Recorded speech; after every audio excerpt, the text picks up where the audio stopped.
It is Monday and time to mind your business with Howard Schwartz from the Connecticut Better Business Bureau. Now, this is Social Media Week, and you are going to explain to us exactly what Social Media Week is.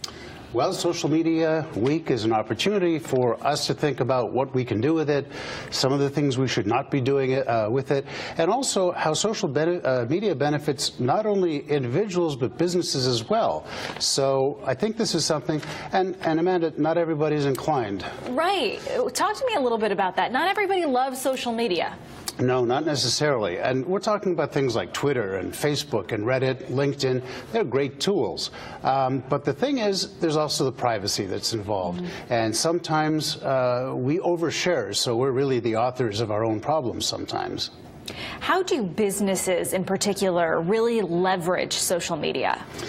Businesses, social media gives businesses the opportunity to connect directly with their customers and with potential customers as well. Most companies, Fox, for example, Better Business Bureau, have people specifically responsible for social media. And in terms of business, you can offer discounts and coupons. You can look for a job on social media as well. And for businesses, people use something like Twitter. If they're standing in line at an airport and there's a problem, they'll just tweet it and the whole world can see it. So companies are responsive to that sort of thing. Well, like anything else, social media can also be abused. What types of abuse are we seeing on social media? Well, there's trolling. There are people who send out fake links, and probably the thing that's most frightening is it's used for bullying. And social media themselves are not specifically evil, but you have people out there who now have a platform to spread hatred as well. And bullying, we particularly get concerned when we're talking about kids. What can parents do to make sure that they are on top of the social media sites and making sure that their kid isn't getting bullied? It depends on the age of the kid. If you're talking about not a toddler, but somebody who's a child who's 6 or 7 years old, they know what the internet's all about. So what parents should be doing, depending on the maturity and the judgment that a child might have, they should be shown how it works. They should also be told what the parameters are, and they should be certainly monitored by their parents.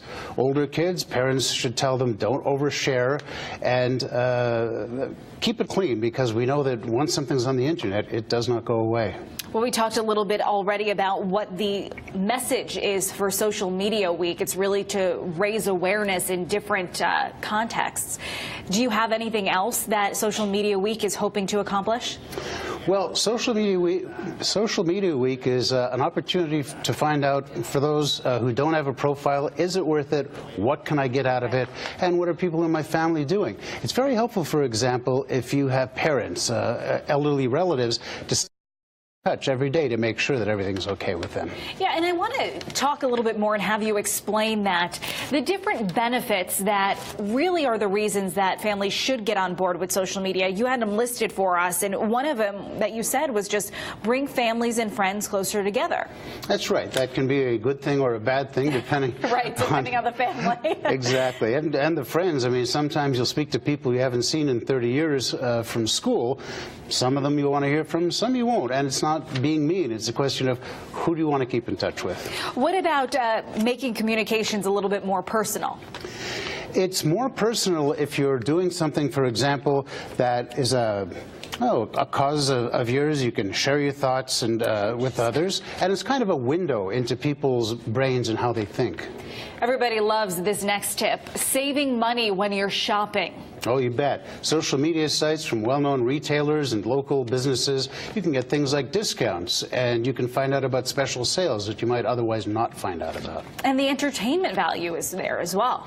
It is. You can find movies, you can find television shows, obviously. You can find things you've never seen before. It's the best library in the world, and there's nothing evil about it. It's just be careful with it. See what other people are doing, and if you're a business, don't rush into it. Start with one platform at a time, get good at it, and then consider moving on to the others. All right, Howard, thank you so much for all of those tips. We appreciate them. My pleasure. Coming up for you next year on Good Day Connecticut, are you ready to